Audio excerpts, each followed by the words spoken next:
Hola, hola, hola. A ver si dejamos un segundito. Un segundito.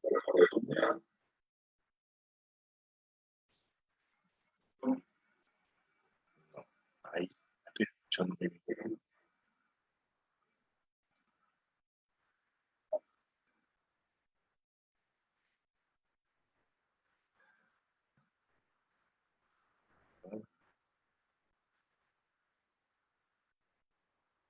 acá. Vamos a ver si puedo acomodar esto porque no tengo suerte con Facebook. Me, me cambia las tornas a cada rato en cuanto a cómo tengo que transmitir y dónde aparecen. Si alguien me puede mandar un mensajito para ver si puedo leer el chat porque no me aparece.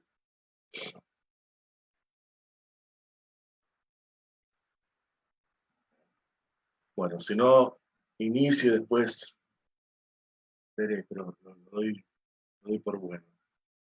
Sí, ahí veo que G me dice. Bueno, gracias, G, gracias por confirmarme. Bueno, bienvenidos a todos.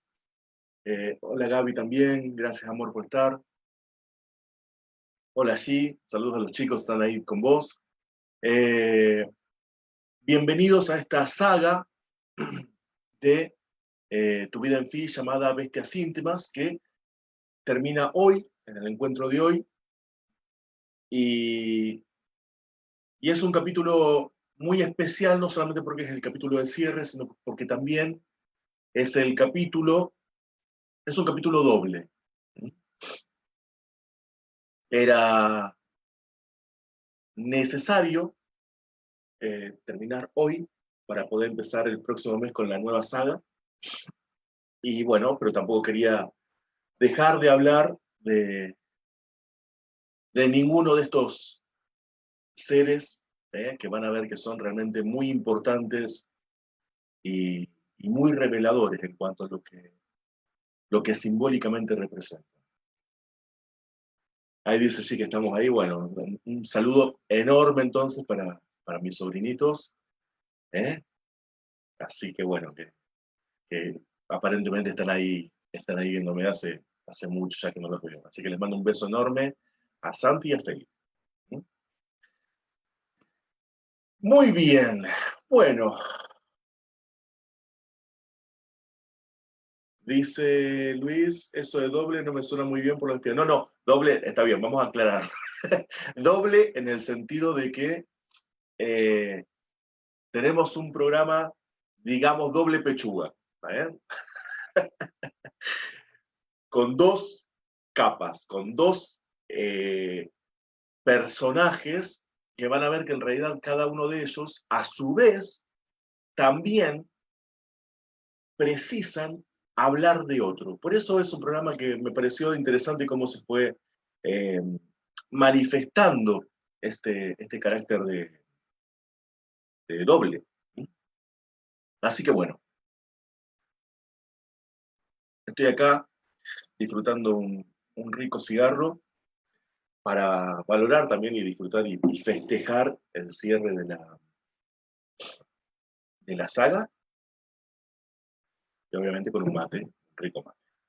Así que bueno, queridísimos, muchas gracias por estar y vamos a iniciar, si les parece bien. Ahora sí voy a compartir la pantalla para que se vea este programa. Tengo una alergia muy, muy alta y me parece que es porque me puse el pullover este. A ver, a ver.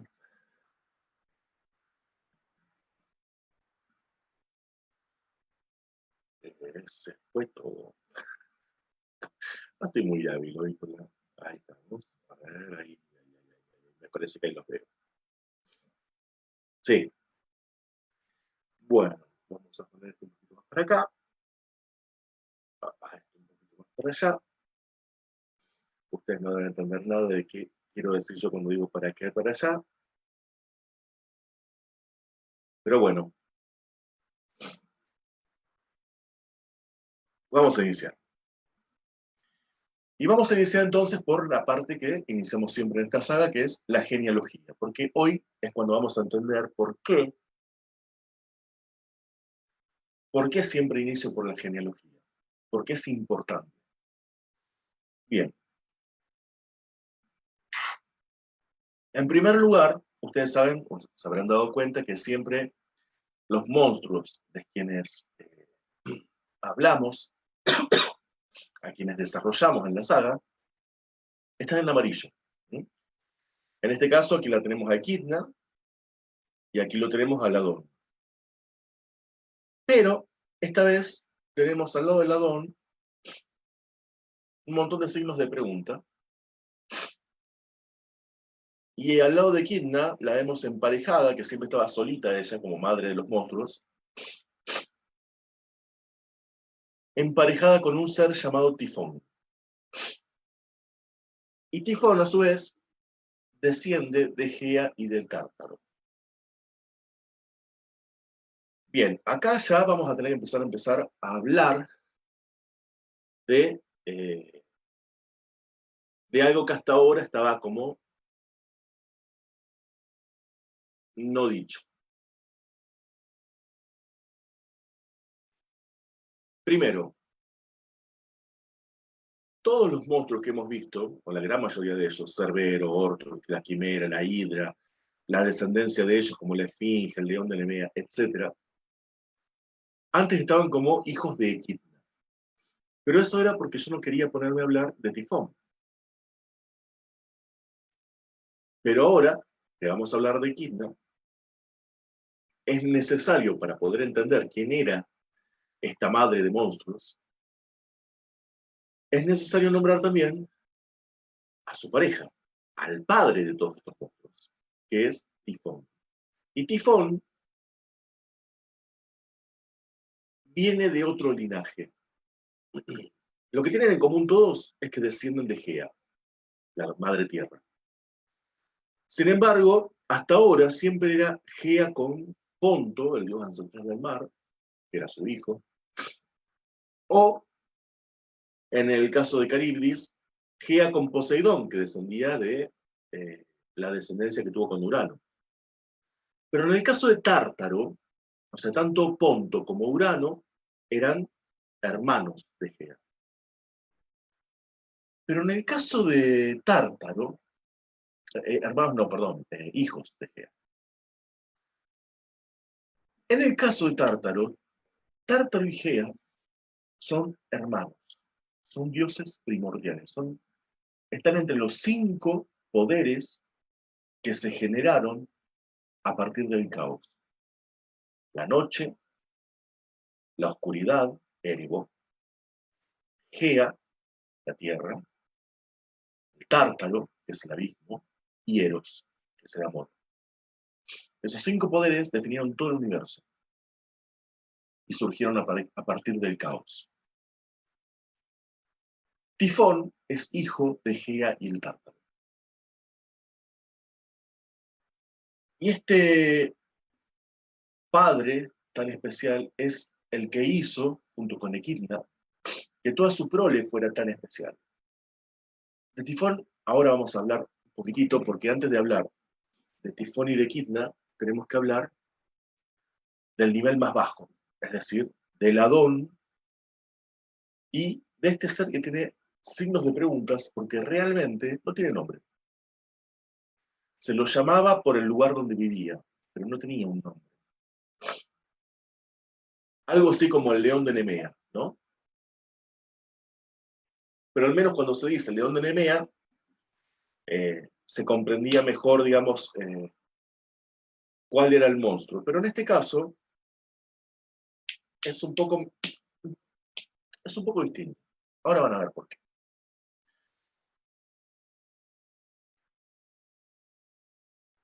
Vamos entonces a empezar por este ser cuyo nombre tiene signos de pregunta. Cuando se nombran los hijos de Equidna y de Tifón, normalmente los historiadores dicen que eran padres de la Esfinge, de Ortro, Cerbero, y de la sierpe, ¿no? La serpiente, o de y del monstruo que, pero no le ponían nombre. Y este ser, este monstruo sin nombre, es el que terminó siendo conocido como el dragón de la Cólquida. Y es interesante, el dragón de la Cólquida, que no es Ladón, pero muchos lo confunden. Ahora van a ver por qué. Este dragón de la Cólquida,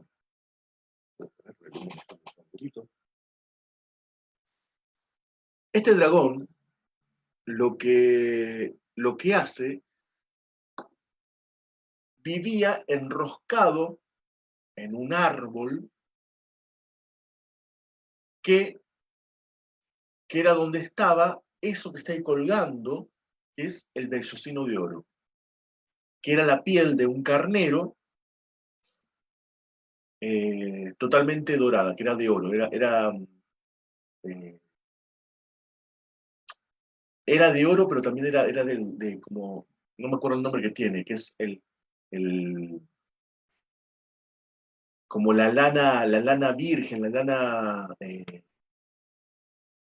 pura, ¿no? Tiene un nombre, no me acuerdo cuál es. Pero bueno, es ese cuero, ¿no? Con esa lana de este animal que particularmente era totalmente dorado. Obviamente, como todos los dragones tienen esta cuestión de la codicia, ¿no? El oro es algo que les llama, y lo protegen y lo defienden. Y este particularmente era un dragón que tenía el cuello muy, muy largo, la voz muy silbante, y una de sus características es que era insomnio, es decir, no dormía jamás.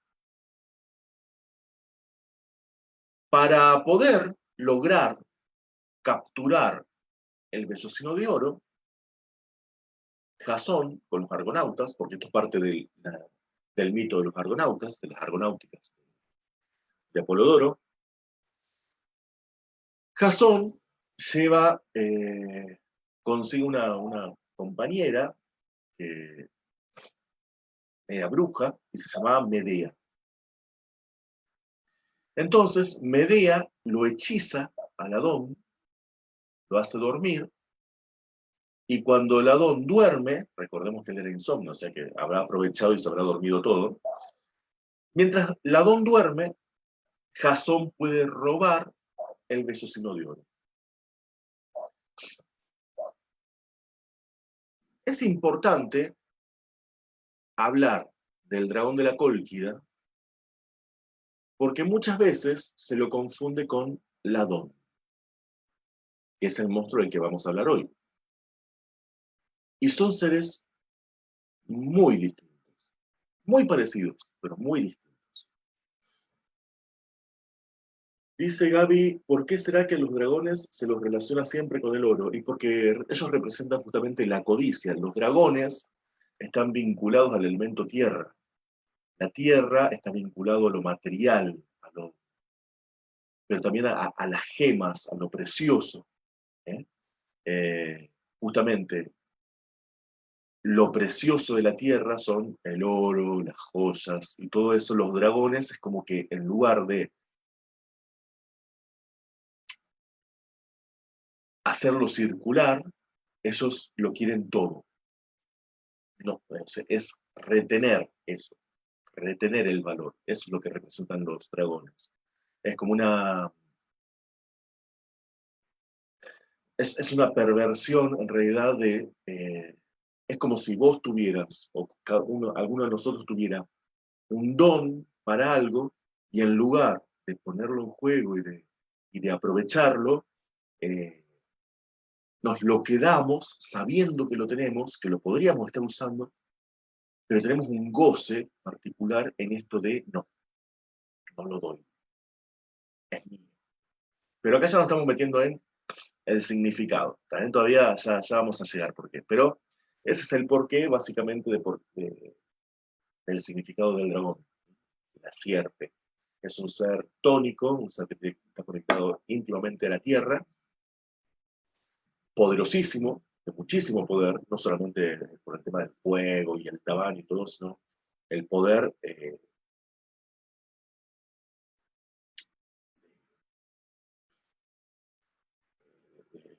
intelectual, ¿no? Pero intelectual de astucia. Es otro de los elementos y de los rasgos propios del dragón. Para darle justamente esa jerarquía de que no cualquiera puede vencer. Eso. Muy bien, ya vamos a volver a este monstruo. Por ahora lo vamos a dejar aquí. Pero es importante y recomendable que recordemos esta imagen, ¿no? Este dragón así como enroscado en un árbol donde está esta piel de oro eh, colgando del árbol. Bien, vamos entonces a ver quién era el hermano, que era más famoso. Más, tan famoso que hasta tenía nombre. ¡Oh! Se rompió la imagen. Qué lástima. Bueno, Ladón y las Hespérides. Esto sí que no pasó nunca, ¿eh? Pero bueno, vamos a tratar de resolverlo. A ver. No, no, está bien. Entonces, si me pongo a tocarlo ahora va a ser para peor. ¿Quién era Ladón? Ladón era otro monstruo que también llamado dragón y que en realidad tenía cerca de 100 cabezas y que había sido, cada una de esas cabezas hablaba una lengua distinta.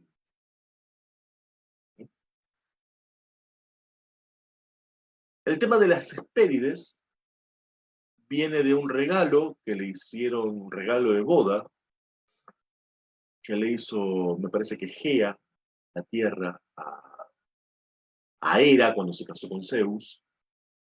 Y Hera lo admiró tanto a ese árbol que daba unas manzanas doradas, que se armó un jardín particular en la tierra, en el extremo de la tierra, que para ellos estaba en la península ibérica. Y, y en ese lugar plantó el árbol y lo puso a custodiar por las Hespérides, que eran unas ninfas, hijas de Atlas, que cuidaban al árbol. El tema es que Hera, que nunca fue conocida, digamos, por ser muy confiada, digamos, dijo, estas me van a agarrar las manzanas y se las van a comer ellas.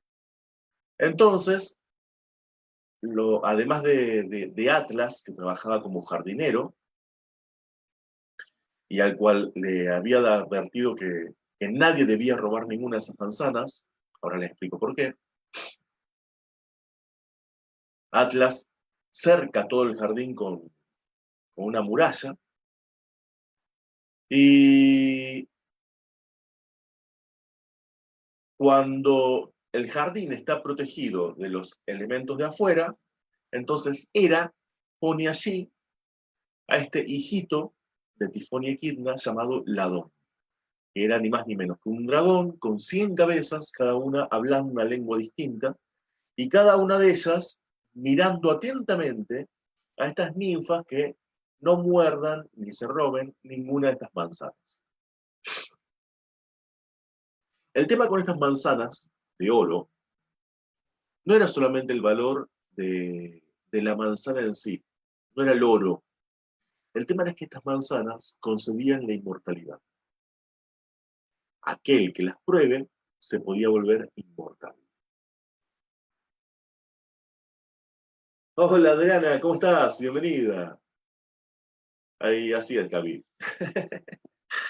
Pero bueno, continuamos entonces. Hera coloca entonces al Adón vigilando el árbol de las Hespérides para vigilar a las Hespérides, que eran estas ninfas del atardecer. Hespérides viene de Hésperos y significa justamente atardecer. Era porque más allá de la península ibérica era justamente donde se ponía el sol y para ellos era el fin del mundo. Entonces, no sé si ustedes recuerdan, pero cuando nosotros veíamos, por ejemplo,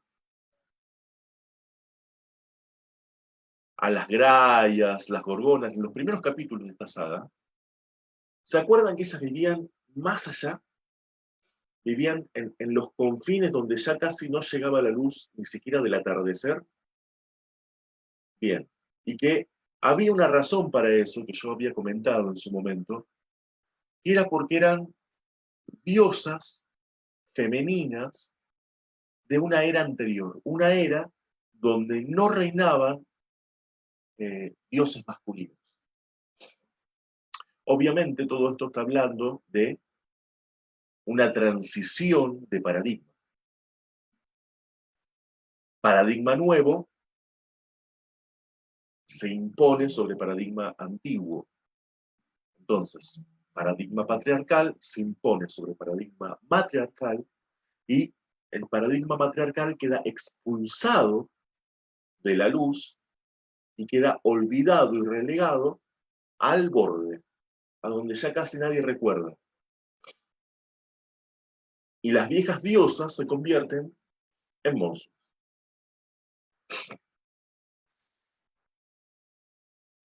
Eso es lo que pasó con las grayas y que pasó con las gorgonas. El tema es, en el caso de Scylla y Charybdis también vimos que hubo una... Ellas no estaban allá lejos, estaban acá, estaban en el Mediterráneo, en la isla de Sicilia, entre Sicilia y Calabria. Sin embargo, ellas habían cometido algún tipo de, bueno, una profanación y la otra, bueno, cayó bajo el influjo de un hechizo de una bruja, ¿no? De Circe. Pero acá vemos que, por ejemplo, Ladón, la Hidra, la Quimera, Ortro, Cerbero, Esfinge, el León de Nemea, todos ellos estaban en el mundo de los griegos. Salvo, por ejemplo, Cerbero, que estaba custodiando una entrada al inframundo, Ortro, que estaba con Gerión en la península ibérica, digamos, custodiando la salida para el más allá. Y en este caso, Ladón y el dragón de la Cólquide estaban en los dos extremos del mundo. El jardín de las Hespérides decían que estaba más allá de la península ibérica, pero no tanto más allá. Por eso estaban las Hespérides, que eran estas ninfas, este jardín tan codiciado, tan hermoso, tan eh, cuidado por Atlas y sus hijas, y custodiado por este dragón.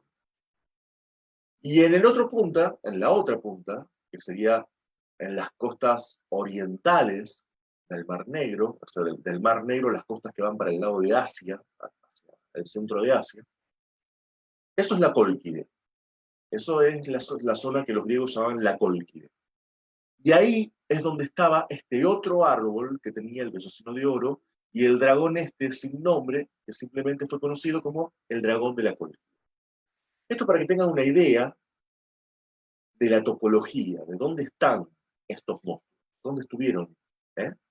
Tenemos las hermanas de Equidna más allá, en los confines del mundo, al oeste.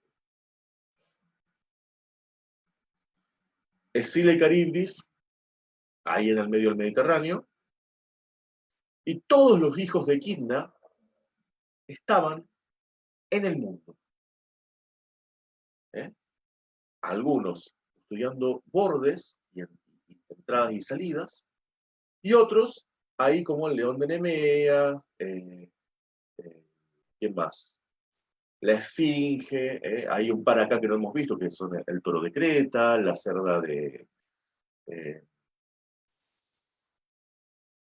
no me sale el nombre ahora, con C, se llamaba Fea, la cerda.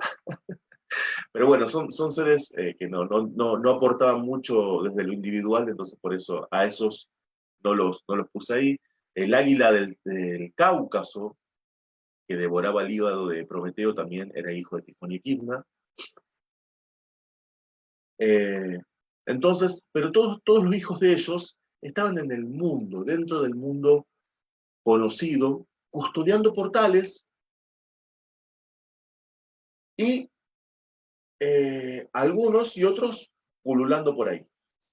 Hay una diferencia entonces entre los hijos de Equidna y Tifón y la línea de los hermanos, o sea, de Equidna para hacia arriba, igual o hacia arriba. Bien, vamos a volver, sigue sin aparecer esto, no importa.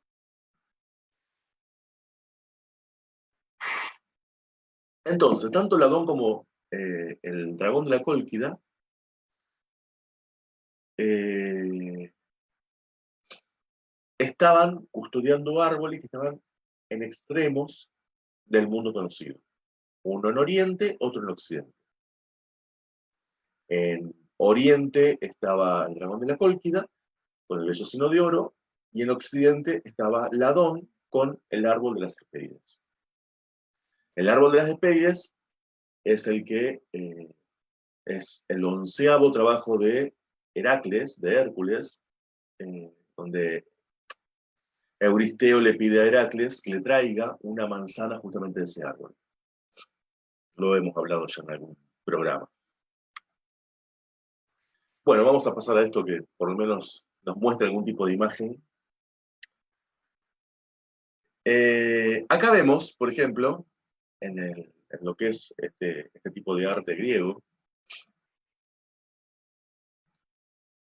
diferencias de cómo ellos conceptualizaban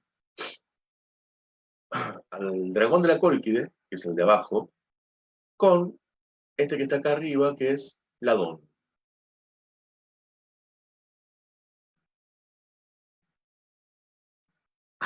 Hola Santi, ahí veo un mensaje de acá de mi sobrino. Hola Santi, ¿cómo estás? Gracias por estar. Beso a tu hermano, che. Bienvenida Eliana, ahí la veo también. Hey, papá, está toda la familia. ¿Cómo andas? Saludos a mamá también ahí. Bien, entonces tenemos, por un lado, el dragón de la Cólquide y por el otro lado tenemos a Ladón. ¿Qué diferencias y qué semejanzas hay entre ambos? Y van a ver que no es solamente entre ambos.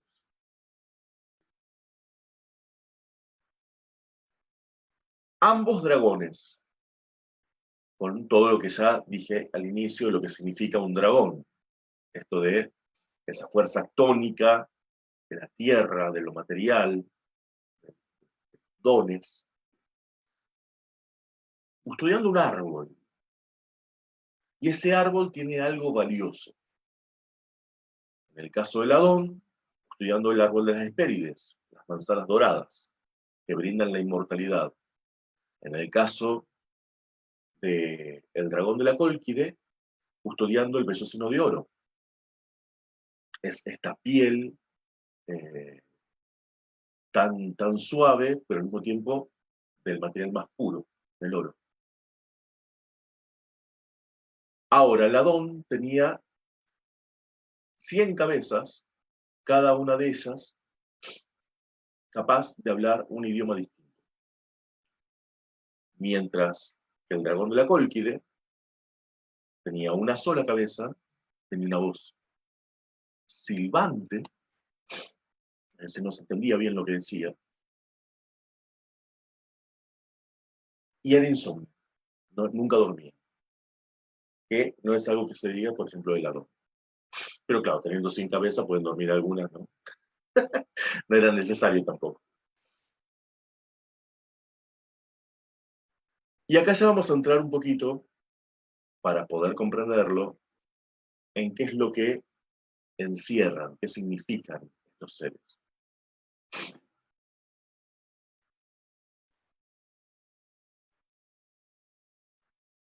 Y la mejor manera de comprenderlo es haciendo una analogía con otra. Hola María Gabriela, ¿cómo estás? Buenas noches, gracias por estar. Hacer una analogía, ¿no? Y ver que en realidad este tema es un tema muy recurrente. En mitos nórdicos, en los griegos, en los mitos cananeos de Asia Central, Asia Menor, que fue heredado luego por los hebreos, es recurrente esta cuestión de la serpiente en el árbol. Pero además de la serpiente en el árbol, que es lo que probablemente cuando uno lo mira siempre viene a la cabeza, es la cuestión de los dos árboles. Y acá es algo que, por ejemplo,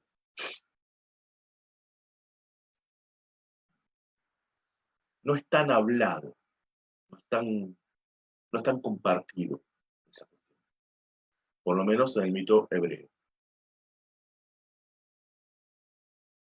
Sin embargo, cuando nosotros miramos en el Génesis, por ejemplo, de la Torá o de la Biblia, vemos que en el jardín del Edén, recordemos esto del jardín,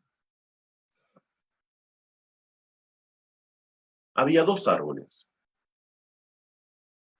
Estaba lleno de árboles, pero se menciona a dos, que eran los dos árboles más importantes. El árbol de la vida y el árbol del conocimiento del bien y del mal. Mientras Adán y Eva vivían en el jardín del Edén,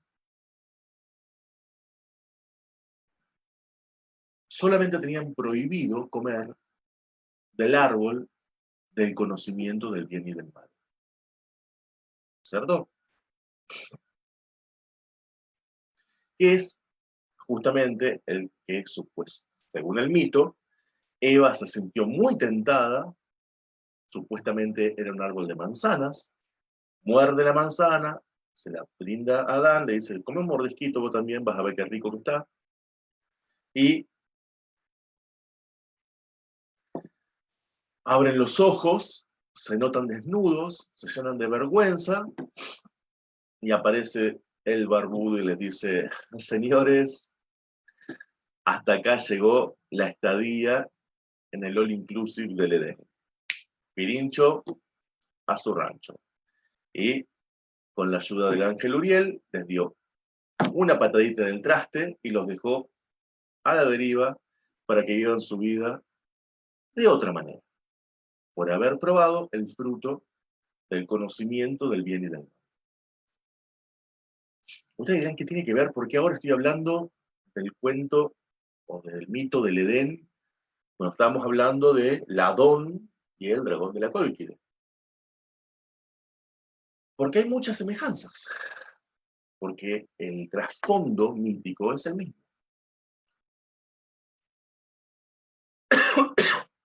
Fíjense ustedes que lo que Adán y Eva probaron, luego no se lo pudieron quitar. ¿Qué significa? Que probaron el fruto del árbol del conocimiento del bien y del mal. ¿Qué significa que abrieron los ojos? ¿Qué significa que se vieron desnudos? Que les dio vergüenza. Lo que significa es que cuando probaron de ese fruto, lograron comprender el mundo de lo dual. Lograron comprender el mundo de la moral. Hay cosas que están bien, hay cosas que están mal. Si esto está bien, lo opuesto está mal. Y así. Cosas que no se planteaban mientras vivían en el mundo del Edén. Lo cual no quiere decir que no sucedieran. Simplemente no las podían ver. No tenían preparada la conciencia, la interpretación, la percepción para poder comprender y juzgar que determinado hecho estaba bien o estaba mal. Ese entendimiento es el que le da ese fruto. Cuando la serpiente, supuestamente, la tienta a Eva, le dice, prueba de este fruto y serán como dioses. ¿Recuerdan? Ese ser como dioses, ese es entender, ver, es llegar a un nivel de comprensión que no tenían hasta ese momento. Y eso es lo que la tienta a Eva. Y eso es lo que prueba, eso es lo que ven, y cuando se ven desnudos, no era que les preocupaba no tener puesta el último modelito de, no sé, de Yves Saint Laurent. Lo que les molestaba, lo que les preocupaba, no era la desnudez física. Lo que les molestaba era verse tan primitivos, tan al descubierto. Porque lo que quisieron hacer cuando se empezaron a cubrir es tapar no su físico, sino su no saber. Ahora que el mundo se puso todo con blancos y negros, ahora que el mundo lo podía interpretar de manera dual, entendían y entendieron de un bofetazo que había un montón de cosas que ahora sabían, pero también había un montón de cosas que no sabían. Esa es la vergüenza que sintieron y eso es lo que quisieron tapar con sus ropas. Obviamente, cuando son expulsados del Edén, el conocimiento ya lo tenían dentro. Pero lo que no pudieron seguir comiendo y disfrutando es del árbol de la vida. El árbol de la vida era ese árbol que les permitía vivir eternamente. Ese no era un árbol prohibido. El prohibido era el del conocimiento del bien y del mal. Ahora, cuando son expulsados del Edén, se quedaron con el discernimiento, con el conocimiento del bien y del mal, pero se quedaron sin el árbol de la vida. Se quedaron sin la vida eterna. Entonces, por eso en los mitos dice que vivían un montón de años, muchísimos, no me acuerdo cuánto, pero como 900 años vivieron cada uno. Pero murieron eventualmente. ¿Por qué? Porque es la forma de decir, es una cosa o la otra. Las dos cosas no.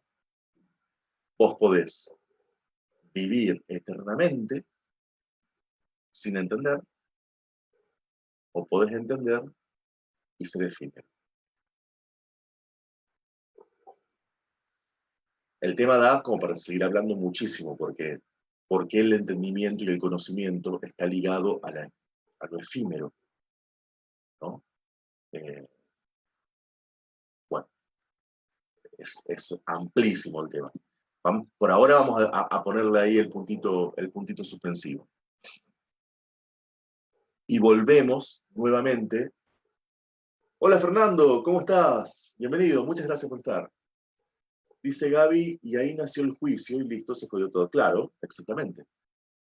Exactamente, lo que está bien, lo que está mal, y después sumado a la percepción de cada uno, ¿no? De que esto está bien para mí, pero nadie dice que esté bien o mal para el otro. Eh, Hubo que avanzar, y creo que todavía tenemos para avanzar bastante en cuanto a eso, ¿no? A lo que es la tolerancia.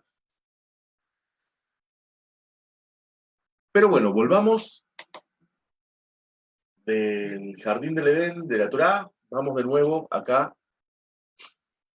a estos dos monstruos, a estos dos hermanos, Dragón de la Cólquide y Ladón.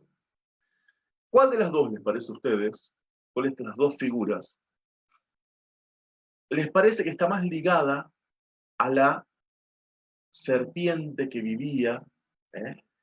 Eh, o al árbol? Vamos por el árbol primero, más vale.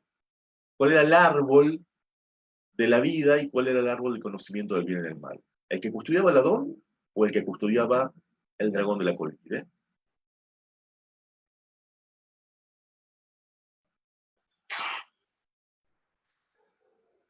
Vamos a tener seguramente algún tipo de retraso, porque hasta que llegue, yo sé que está con un delay el programa, así que entre lo que yo digo, entre lo que yo planteo y la respuesta, seguramente va a haber unos minutos ahí de retraso. Pero la pregunta es esa, ¿no? O sea, tratemos de identificar estos dos árboles con esos dos árboles, con los dos árboles que estaban en el jardín del Edén. Que para los griegos no estaban en un mismo jardín, evidentemente. Estaban en dos lugares distintos y antagónicos, ¿no? Uno estaba en el extremo occidental, otro estaba en el extremo oriental. Pero cada uno con su guardián. Cosa que no queda dicha en el Antiguo Testamento. De hecho, en el Antiguo Testamento mencionan como que la serpiente es el ángel caído, ¿no? Lucifer.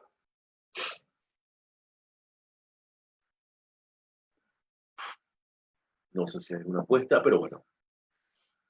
Si no, cuando puedan, lo contestan. No sé por qué lado estará el vivo en este momento.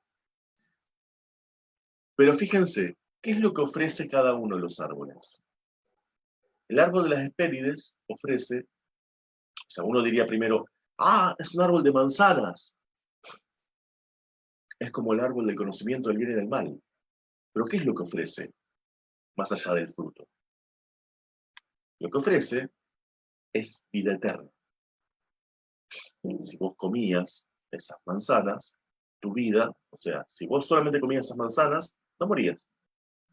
Porque aumentaba, o sea, tu vida se iba extendiendo y extendiendo y no conocías la muerte.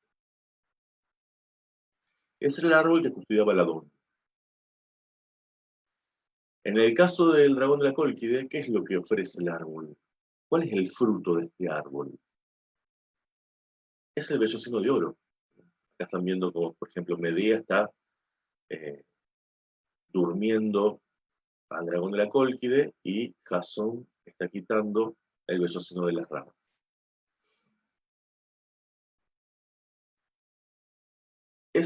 El vellocino de oro es el fruto del árbol. ¿Y qué significa el vellocino de oro? Hay una característica que creo que va a sumar en el entendimiento, y que la piel de este carnero dorado es la que luego se convierte en la constelación de Aries. Con lo cual, estamos hablando de una piel, estamos hablando de una piel dorada, de oro, y estamos hablando del inicio de un viaje, el inicio de un proceso, porque Aries es el inicio de un proceso. Mi apuesta es que este es el árbol del conocimiento del bien y del mal. Por eso, simbólicamente, es una piel que te permite cubrirte, que te permite parecer divino, parecer dorado, pero por dentro seguir siendo vos. Y lo que inicia ahí es justamente todo un proceso que está representado por los 12 signos del zodíaco, donde empezás con Aries, pero terminás es yo así, yo como sea, ¿no? Aries es de esa forma. Y terminás en Piscis, donde tenés que reconocerte que sos parte, sos una gota en el océano, sos parte de un todo.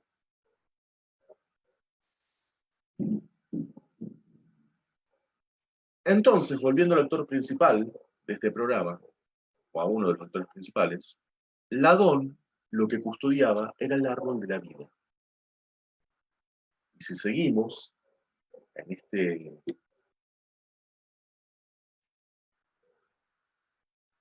si me siguen, digamos, en esta apuesta,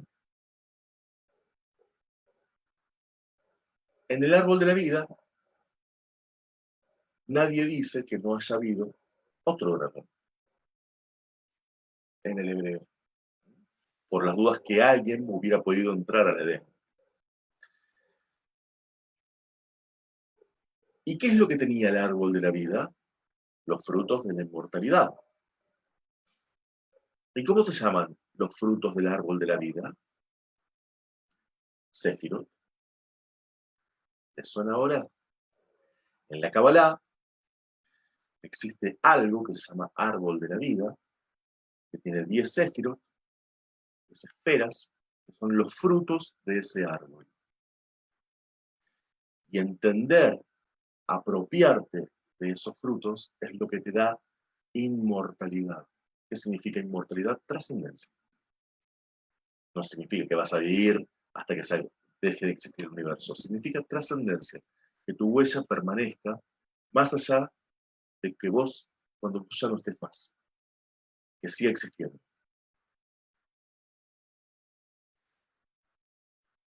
Ah, ahí veo que hay un par de comentarios. Dice Fernando, ni idea, Leo. Bueno, está bien. A ver, era si a alguien se le ocurría, ¿no? Dice María Gabriela Sorano, el oro es eterno. Muy bien. Y tiene también la connotación esta de lo divino, ¿no? Y Gaby dice, la posibilidad de un nuevo mundo, un mundo propio. Qué maravilloso. Bueno, muchas gracias. Eh, se comprende entonces, ¿no? Es decir, estos dos dragones eran los custodios de dos árboles terriblemente importantes. No para el hombre, no para el mundo griego, sino para la humanidad entera. Eran los árboles que los dioses protegieron con estos dos seres, con estos dos dragones. En uno el fruto era el vellocino de oro, en el otro el fruto era la manzana de las esferas. Y ahora sí, podemos avanzar a ella, Equidna, madre de monstruos. Equidna era, era un ser, femenino obviamente, que era una hermosísima ninfa de la cintura hacia arriba y era una enorme serpiente de la cintura hacia abajo.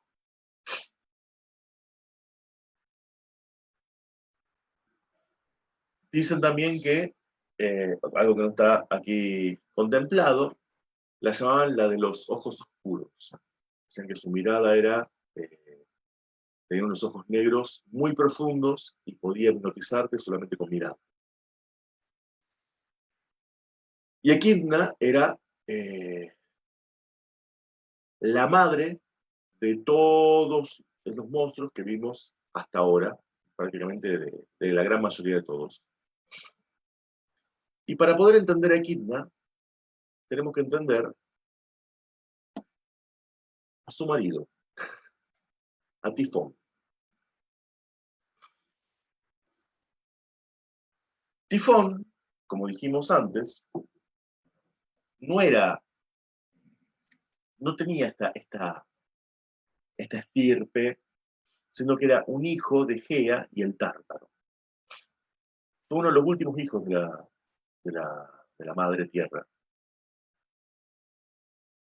Y Gea lo tuvo con Tártaro después que Zeus derrotó a los titanes.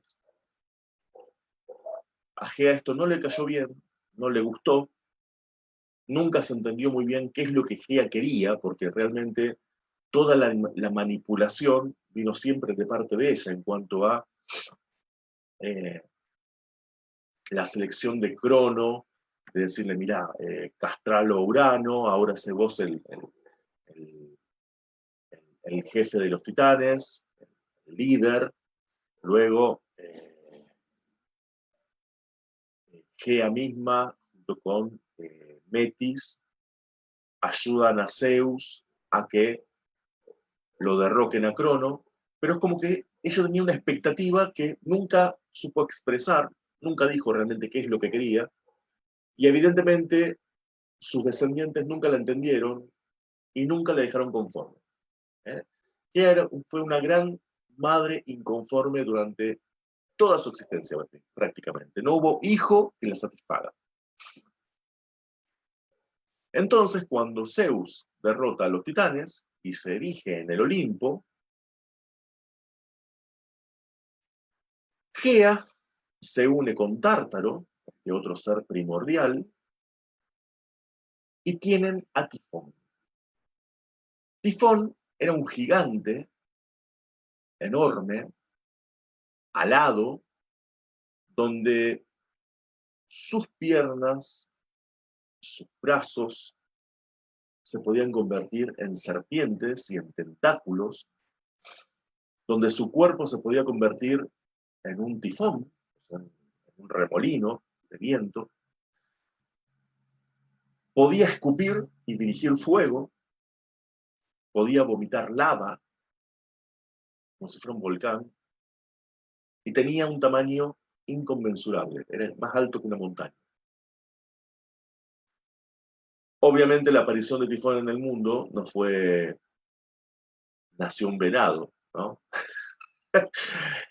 El mundo se enteró de este nacimiento, sobre todo porque Tifón, recién nacido, eh, vaya directamente a pelear con los dioses. Se produce una larga pelea que se llama gigantomaquia, porque Tifón no iba solo, iba con sus hermanos gigantes, hijos de la sangre de Urano. Y aparentemente en este lapso es que Tifón conoce a Equidna, se enamoran y tienen toda esta descendencia maravillosa que son el león de Nemea, la esfinge, la quimera, la hidra de Lerna, el Adón, el dragón de la Cólquide, etcétera, etcétera. Digo, si ustedes se quejan, hablo sobre todo de los que son padres, si ustedes se quejan de la cuarentena, porque tienen que sentarse con los chicos junto a la notebook para enseñarle el teorema de Pitágoras, imagínense a Equidna en cuarentena, ¿no? Con semejantes familias, semejantes niños pululando por la casa. No, no habría sido fácil. Entonces, Tifón, ¿qué significa? Tifón es la destrucción. Es un ser que nació para destruir. Y sin embargo, creó. Cuando se unió a Equidna, creó. Entonces, la gran pregunta es, si Tifón era un ser para destruir, ¿Equidna quién era? ¿Cuál es la contraparte sexual de un poder creado para destruir? La contraparte femenina. La contraparte femenina, esta señora que aparece ahí, Equidna, es la madre terrible. Y acá ya me estoy metiendo, por supuesto, en lo que significan estos seres.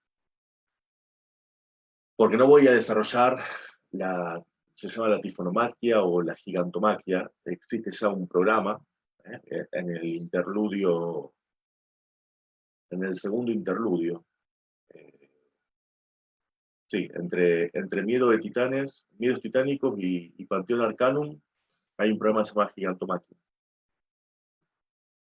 para que lo quiera conocer, donde Tifón es derrotado.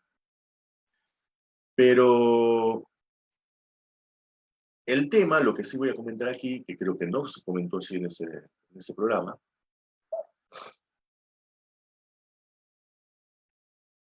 es que cuando Zeus derrota a Tifón, obviamente a Tifón lo arroja al Tártaro, pero con Equidna y su prole no les toca ni un pelo. Y ustedes dirán, ¿por qué? Estos seres eran terribles, eran poderosos, podrían haberle puesto en jaque de nuevo su reinado. ¿Qué pensó Zeus cuando, luego de derrotar a Tifón, a Equidna y a sus hijos les perdonó la vida? Y no fue que se sintió, ¿cómo se dice? Se conmovió. No es que lo ganó la piedad, no era precisamente el gesto eh, más conocido de Zeus. Zeus, y lo dice Hesíodo taxativamente, textualmente,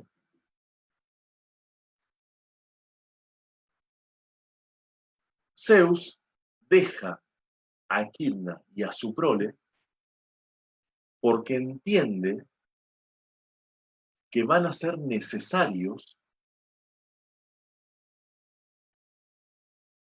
para que los héroes encuentren su camino. Es decir, deja a estos monstruos en la tierra para que los héroes luchen contra ellos y al luchar encuentren su lugar en la historia, el para qué de su vida. Recordemos que los héroes eran hijos de dioses y de hombres. Heracles, Teseo, Jasón, Perseo, Aquiles, todos ellos héroes.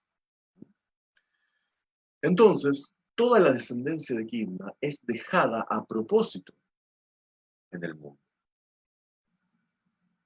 Por eso Heracles pudo hacer sus 12 trabajos. Por eso Jasón pudo eh, realizar sus argonáuticas, ¿no? En su nave Argos. Por eso Teseo se enfrentó al Minotauro. Por eso Belerofonte se pudo enfrentar a la Quimera. Es decir, que lo que nos deja esto es el entendimiento de los griegos de que estos monstruos no es simplemente para combatir, para pelear, para destruir. Hay una enseñanza, hay algo que tienen que aprender en ese combate. Por supuesto que es importantísimo la lucha, pero hay que aprender de eso. Hay que aprender qué es lo que estoy derrotando. Hay que aprender cómo. Hay que elegir qué armas. Hay que elegir qué estrategia. Recordemos, simple, Belerofonte no se podía acercar a la quimera de frente. Tenía que encontrar un cómo hacerlo desde lejos. A la hidra no valía cortarle la cabeza. Había que prenderle fuego para que no vuelvan a crecer. Al león de Nemea no valía darle espadazos, tirarle lanzas, jabalinas, flechas, porque lo único que podía llegar a asfixiarlo era la fuerza de Heracles. Entonces cada héroe tenía que aprender a batallar contra ese monstruo que parecía ser invencible, cuya derrota parecía imposible, porque eso era parte de lo que lo convierte en héroe, hacerlo imposible. Entonces vemos que toda esta genealogía, todos estos monstruos que están aquí,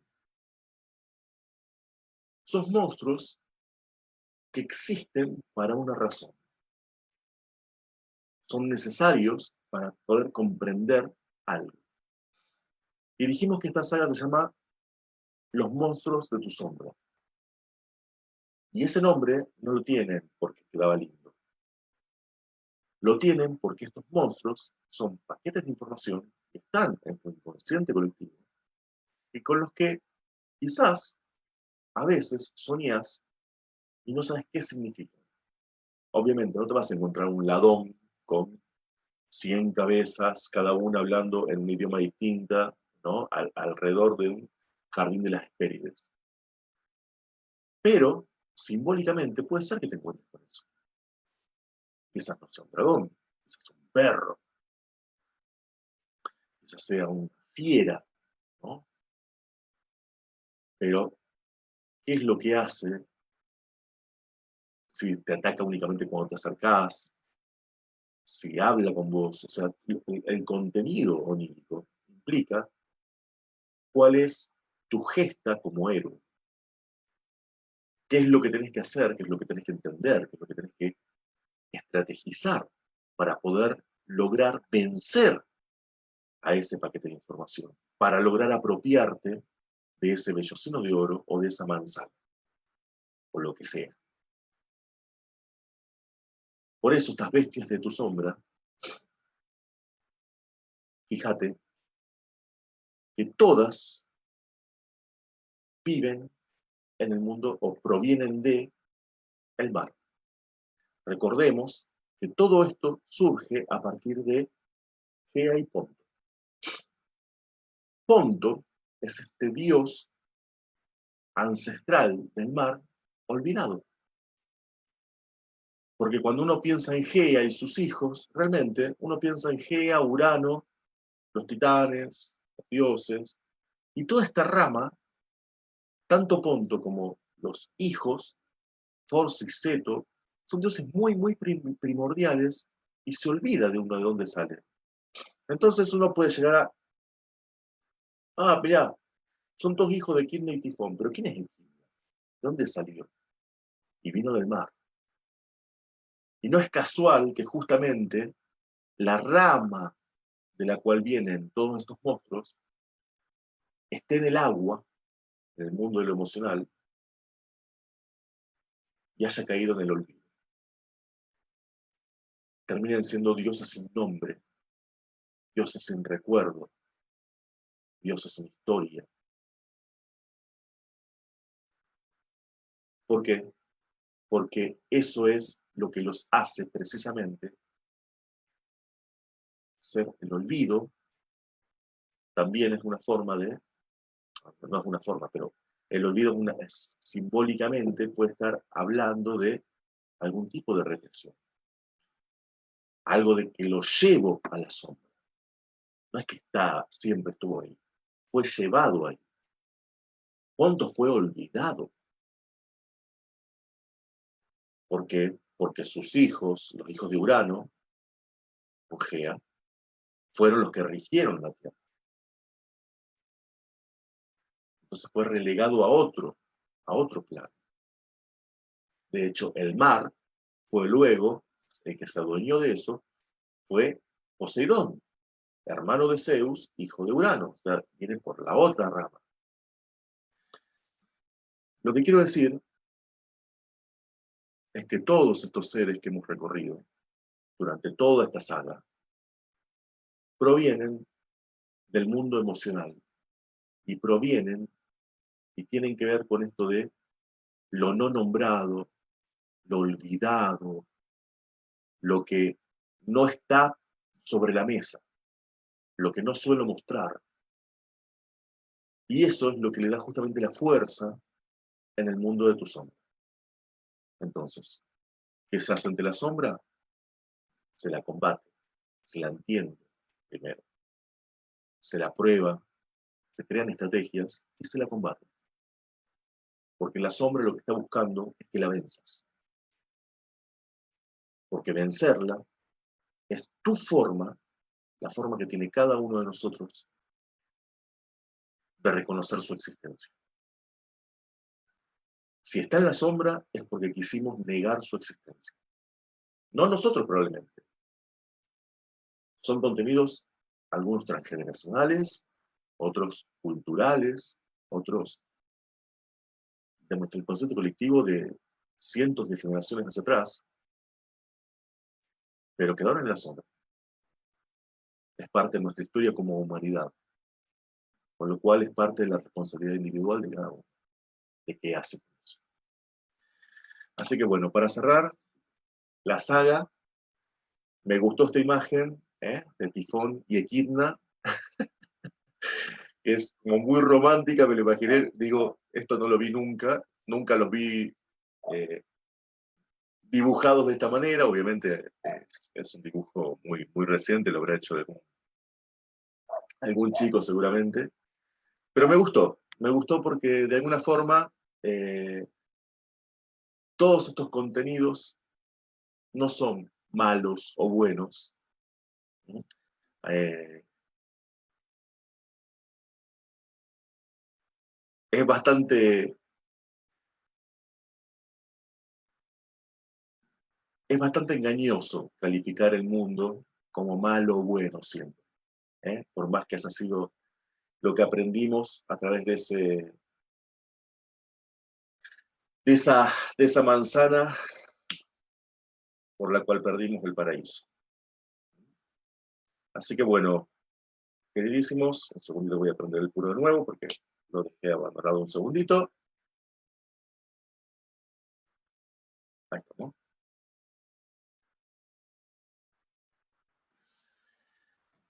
Espero que lo hayan disfrutado, espero que les haya sumado en sus procesos y simplemente recordarles que este fue el programa de cierre de Bestias Íntimas. Quienes estén interesados en los programas anteriores, por supuesto están todos por ahora en Facebook, ya los voy a ir subiendo todos a YouTube. Y a partir del próximo domingo, 19 horas, ya nos vamos a encontrar con otra saga que la voy a transmitir ya directamente en vivo desde YouTube, donde vamos a empezar al revés. En lugar de ir del mito hacia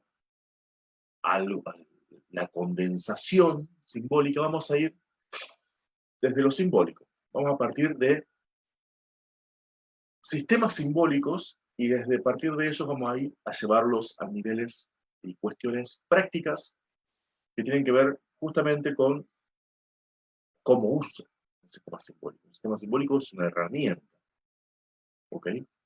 Con lo cual, la apuesta justamente va a ser esa. Y de paso vamos a integrar a la gente de HOP, que